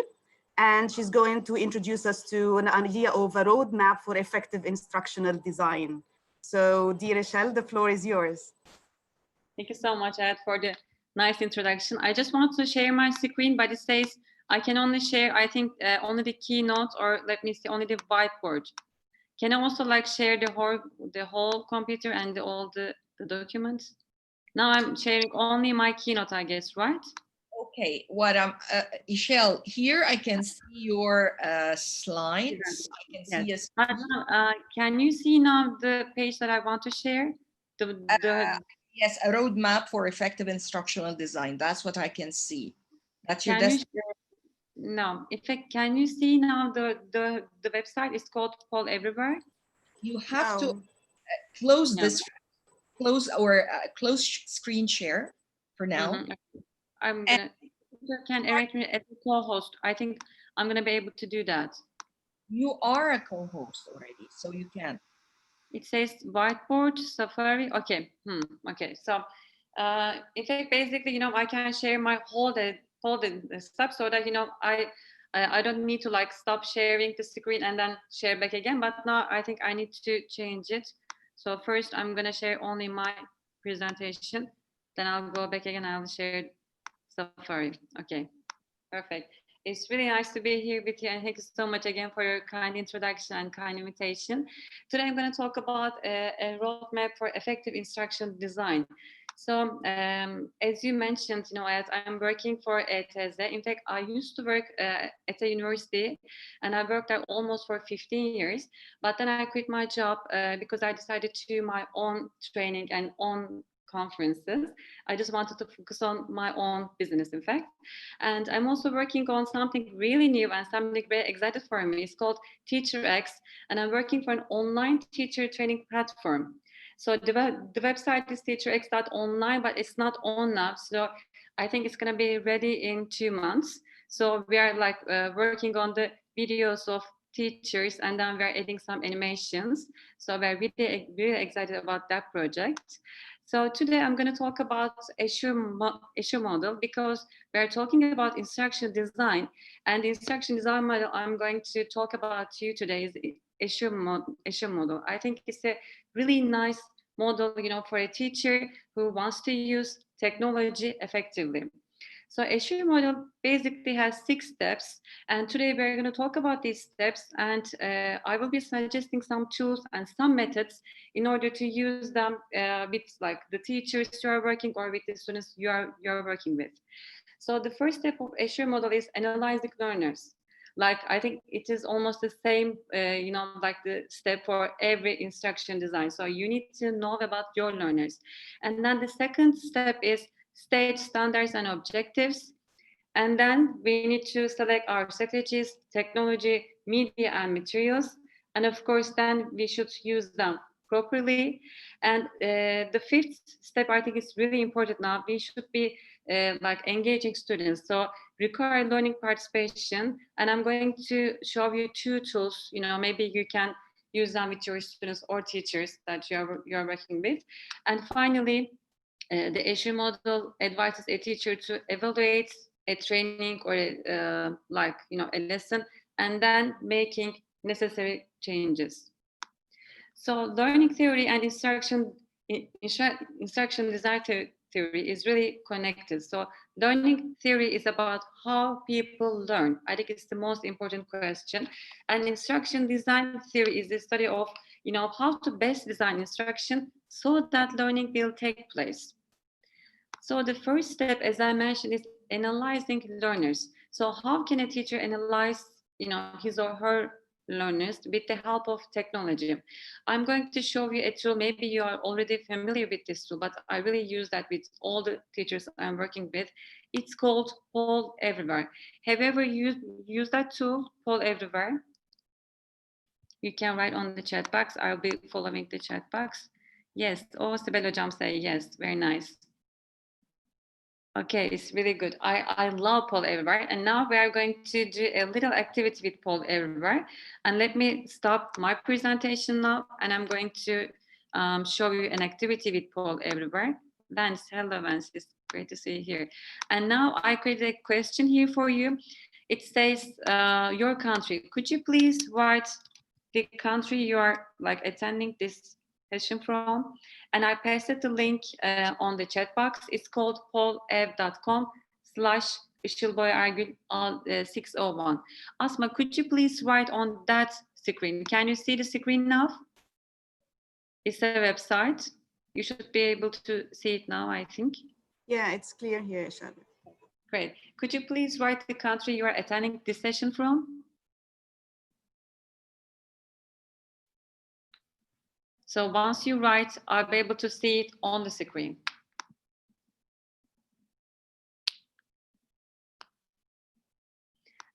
So somebody are writing on the chat box. Yes, I can here.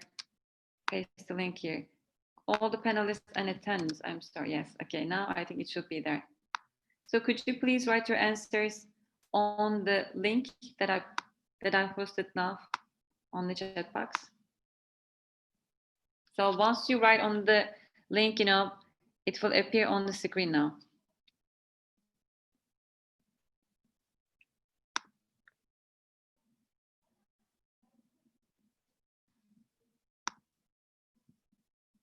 Now it's active. Now you can write. Okay, UK. We have UK. Arabia, Kuwait. Very nice. Saudi Arabia. Africa. Izmir, Turkey. Hello. Egypt. Pakistan we have. So if an answer is just written more than once, it comes bigger. So as you see, very nice. So we now have participants from different countries here, and it's really good to see like this, because I think it's a very nice like data visual. So like you can just see the data here in a very good way. So that maybe if you want, you can talk about it with your students. So what else can we use this tool for? So this is called Poll Everywhere. If you're already familiar with this tool, I think it's a very great tool to use. So what you can do with this tool, once you sign up for this activity Poll Everywhere, so there's this button create, and you'll be able to use it like for multiple choice, for word cloud, for Q&A, and this is also nice for clickable image. So before you maybe begin a lesson, you can ask your students, how do you feel? And now here you can choose this picture, or you can upload your own image, and you can ask them, to just mark how they feel, so that you will get an idea about their feelings or emotion. It's also nice to see, how they feel before you, just start a lesson. Yes, we also have some answers from here. So what else do you think that we can use this tool for? Or if you're already using it, would you like to share with us, so maybe we can get more examples? How can we use this tool? Sibel Hocam says, I use it as an icebreaker, a reflection tool. Yes, I think it's also good for immediate feedback, right? Because when you start a lesson, for the first 5 and 10 minutes, your students are really interested, but then, you tend to lose your students.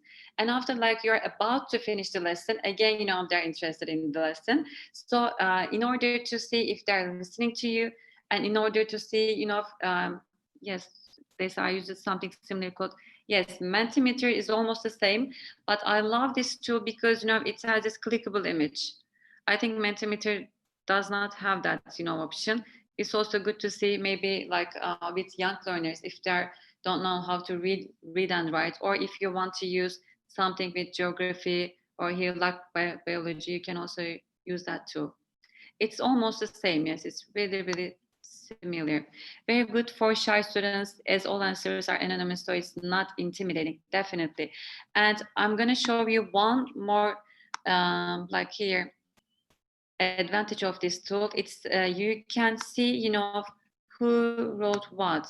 It says activities. Again, let me show you. For instance, when I here see this question, it says your country, it says 12 responses, and when I click on these responses, I'm gonna able to see who wrote what, right? For instance, Afifa from Pakistan, I say Rea from Indonesia. I'm sorry if I'm just pronouncing it in a wrong way.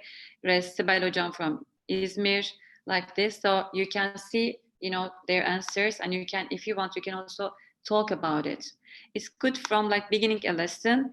Like you can also say like, what do you know about this topic, you can ask, or what you can do. In fact, you know, you can like use it at the end of the session in order to see, you know, like what are the important words you learned from this class, so that you can understand, you know, what were the most important things for your students, and then you can talk about them if you want. Okay, so I hope this tool is, you know, useful for you. So the first step, as I mentioned, is analyzing learners, and then the second step is also important. It's about stating standards and objectives for our students. So if you like state the standards and objectives before you begin a lesson, then it's really helpful. If you ask why, because according to Dr. John Medina, he says you have to do the general idea first, and then you will see a 40% increase in understanding. And if you do that, if you give your students what they will learn in that class, you know, I think that it will be really difficult for them to get lost, because otherwise, you know, they can easily get lost, especially if you're teaching online. So what can we do for that? You know, we can make use of mind maps. They're really great tools, you know, and they're really, really easy to use. And if you want to use technology, if you want to make use of technology for mind maps, the tool I'm going to advise you is just a very simple one. It's called Koggle. And when you use a mind map, of course, when you create associations between concepts, it can also increase ability to remember. Again, you know, it has a very big effect on understanding and on remembering as well. So as I mentioned, we can make use of here, Koggle. I think it's a really great tool to use, and it's really easy to use. And now I'm going to show you an example. It's created with Koggle. Now you can see a very nice example. In fact, it's too much information, as you see, but here it has like the short summary of Odessa diagram. And as you see, you can hear it's a lot of text here, and of course you can also make use of images. I think it's a really nice tool to use if you are using mind maps. Have you ever used this tool, or would you like tell me about if you have used mind maps with your students for other purposes as well? You can write on the chat box, or maybe if you can, if it is possible, I don't know, you can unmute yourself and you can share with us. I think there is something on the chat box. The name Koggle reminded me of Wordle. Yes. For brainstorming, yes. Brainstorming is, yes, you use mind map. Is it mind up or mind map? Okay, I'm gonna check it. Yes, there's also another term. Mind mapping is extremely useful in a pre, while, or even post activity. Yes, but the nice thing about Koggle is, this is really nice, you can also use it with your students. You can like invite them to join your mind map, and you can create a mind map with your students. I think it's really nice. So the thing that you can use is to for stating objectives, but except from that, you can use it. For instance, you can use here see, for instance, I'm going to show you how it works, but let me try here Chrome, because sometimes, you know, you have some problems with Safari. And I'm going to share my screen again for you to see it. Okay, so this is, for instance, yes, an example of Koggle. So when you go to this website, it's really easy to use. You simply write, for instance, instructional design, okay? And then maybe you can help me and we can develop this mind map together. So you can ask the same thing to your students. So let me help, so please help me about what topics or what subjects to write for instruction design. So they can write, for instance, Azure model, or they can write, for instance, EDI model, or they can write, for instance, they can carry something like this. And what you can do, for instance, before you start a lesson, you can also use this tool. You can ask your students to you can elicit some examples from them. And then maybe at the end of the lesson, you can go back to your mind map again and you can develop it together. So, you know, they will be also able to see, you know, what they have known about that topic at the beginning of the lesson, and then what they have learned. And I think it will be a beautiful representation of, you know, the topic as well. The thing I was mentioning about is this. So this is my edtech summit, you know, here. So this is my username, and just next to that, you will see a plus here, and it says invite people to join this Kaggle. Once you click on this plus, you can write your students' email here, and you can invite them to join you. So you can develop this mind map with your students. Or there's another example. You can also ask them, you know, if you can assign this as homework for your students as well. And I got some here comments on the chat box. Let me read them. You suggest we can use Kaggle as a KW alter. Definitely, Sibel Hocam. Exactly their background knowledge, their predictions. How about Miro? You like that one? Vance, I think I haven't used Miro. You know, I'm gonna check it after that session. It enhances collaborative learning and assessment. Yes, this is very good for collaborative. Can we invite students through a link rather than adding their emails? I haven't tried them, but I think, let me see it, for instance. It's a nice question. I haven't tried this one, like adding this link. I think maybe once you finish your Kaggle, let me see if we can invite with this with a link. So for instance, this is my example from Mona Lisa, or we wrote like something. If we want to share it with our students, I think yes, the good option is like to use this plus, invite people to join this. What you can do, but maybe you don't need to do like step by step. You know what you can do, you can collect all the emails and then put them here. Okay, so except from Kaggle, what can we use? You know, like there are also another like tools we can use. And yes, you wrote on the chat box. If you want, you can go back and you can see, you know, what they are. And after like we analyze our learners, and then like after we analyze our learners, and then state our like objectives, what we can do, we should be able to select our strategies, technology, media, and material, and we should use them properly. But the question is, how are we supposed to choose the best tool for our class? So in order to do that, you know, I think you may be already familiar with this great guy. He's called Richard Meyer, and he's the father of, you know, for me, multimedia design, because he has a really nice book. It's called Multimedia Learning, and it's really useful. And he came up with multimedia design principles. In fact, there are 14 of them, but today I'm going to show you a couple of them. And he asked this question: so how do people process information? This is really important. And so he suggests a couple of, you know, multimedia design principles. Today we're going to talk about them, and we'll be also talking about how, like, what kind of technology are available for us to use them. So the first principle is multimedia principle. So it's a very simple one, and it says like people learn better when they see pictures and words together. So it's really useful to make use of images as much as we can for our teaching. And there's also another theory about this. It's called dual coding theory. And it says that when we see a text, it's coded in one channel. But when we see a picture, it's coded twice. So that's the reason why we remember better when we see a picture. So in order to make use of those like pictures or images for my teaching, what are the tools that I can use? So today I'm going to suggest you a very nice tool to use. So it is called WordArt. Have you ever used WordArt in your teaching? I'm going to be following your commands as well. Sibel Hocam says no. Okay. So this is a very nice tool to use. I think this is like, it's similar to Wordle, but it's much better than that, because with the help of Wordle, you can create beautiful word clouds like this. So here it has both the picture and the words. And I created this with the help of this word art. And if you want, I can like show you here, you know, how to create a word art like very quickly. Let me show you. So once you go to the website, let me open this word art.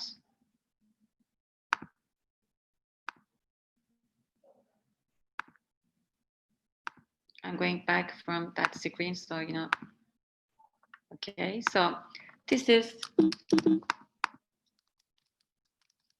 wordart.com. So once you sign up for that website, you should be able to see this Create Now button.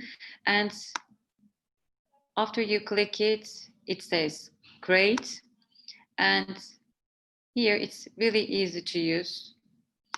And it says, for instance, import. So what you can do, you can input your text here. And after you have finished, this part I'm going to show you is really important. It's called shapes. So once you click on the shapes, you can add your own image. You can also use this tool to introduce yourself, and you can ask your students to introduce themselves by like uploading their own pictures. It's also really nice. So once you select a tool, a picture here, and then you say, okay. And here you will be able to see how it works, and you will have really beautiful word clouds. But of course, you know, I didn't write anything here. You can just add some text here.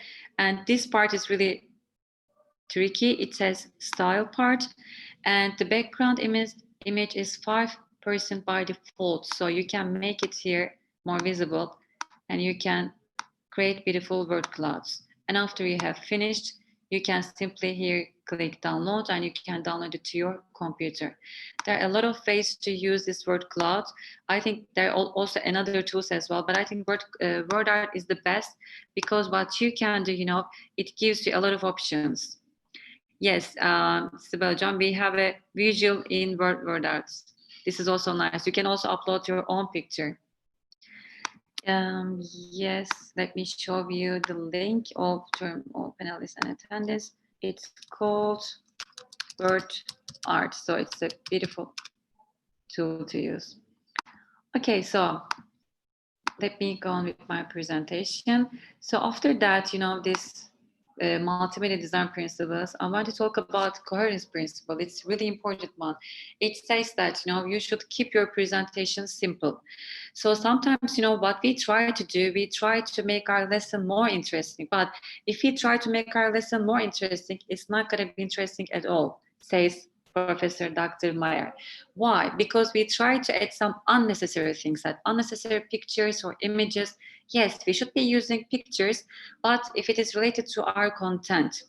So in order to like make a really nice presentation, you know, we should be using only the things which are related to our content. Otherwise, it creates cognitive overload for our students. Another principle is spatial contiguity principle. This is also important.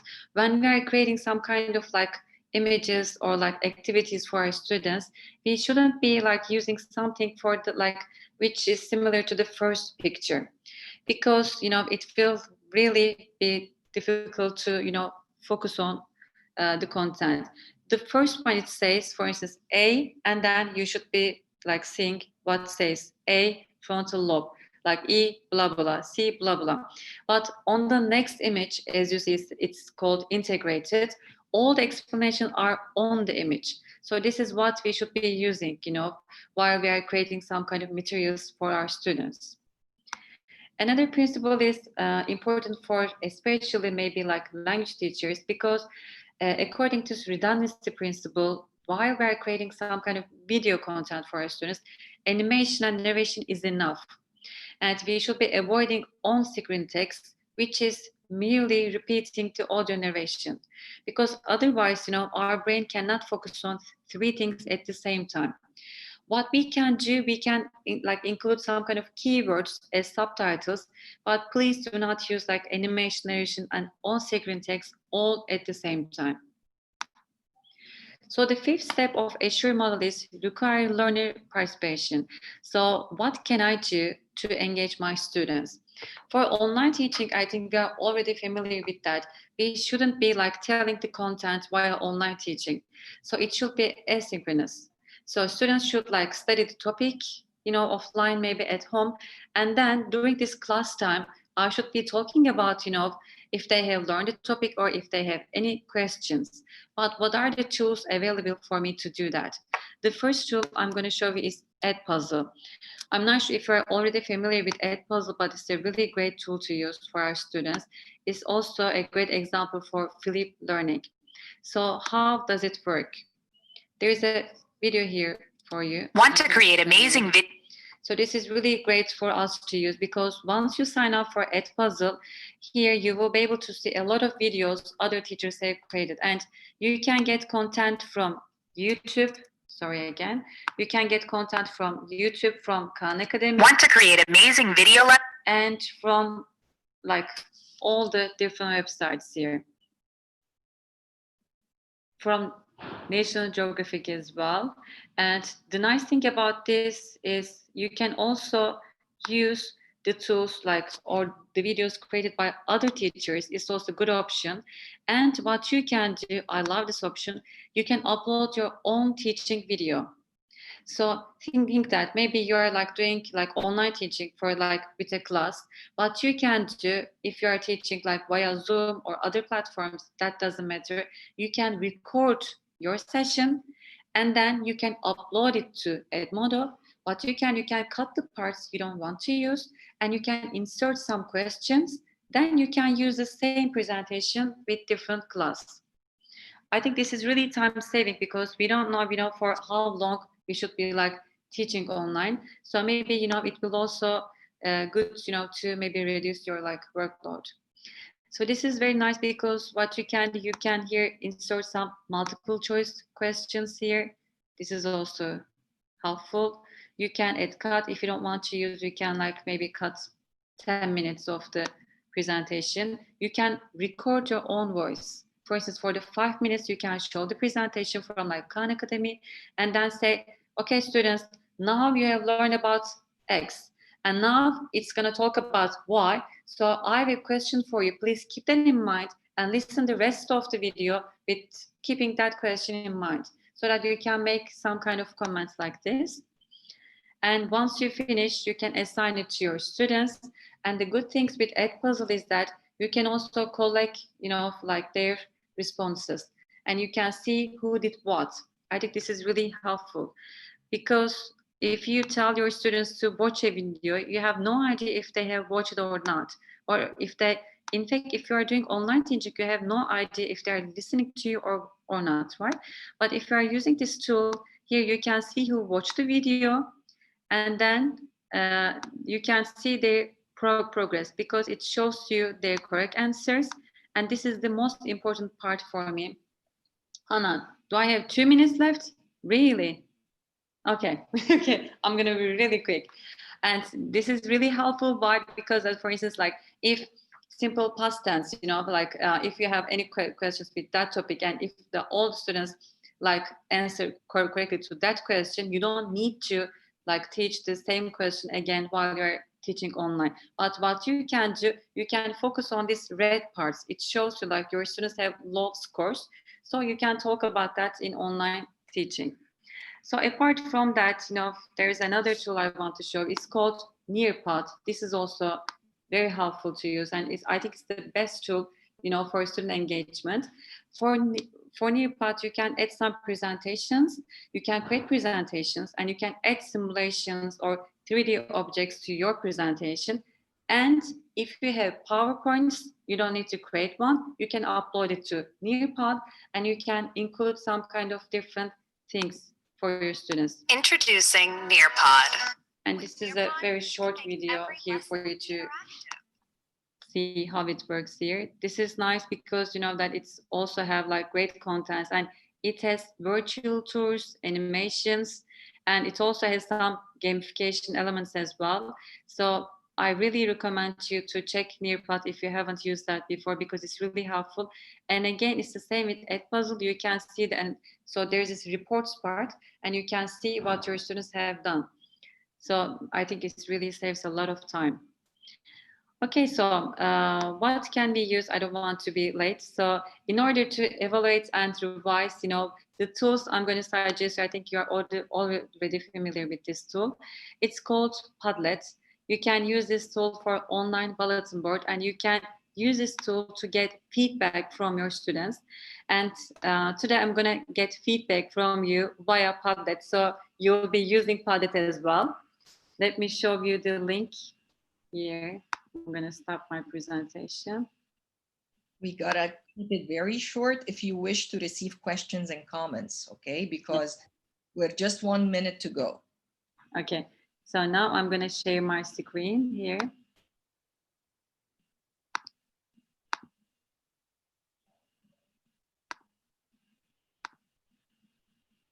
Okay, am I the co-host? Yes, you are. Yes, you are. Okay, I don't have, I cannot share this link. Remember, you gotta. But I'm going to click on the chat box. Have you stopped sharing? Yeah, So reshare. Let me show you here. Okay, to all panelists and attendants here. So this is the Padlet tool. So I'm going to collect feedback from you about this session. I know this was really brief. I normally do it for 2.5 hours.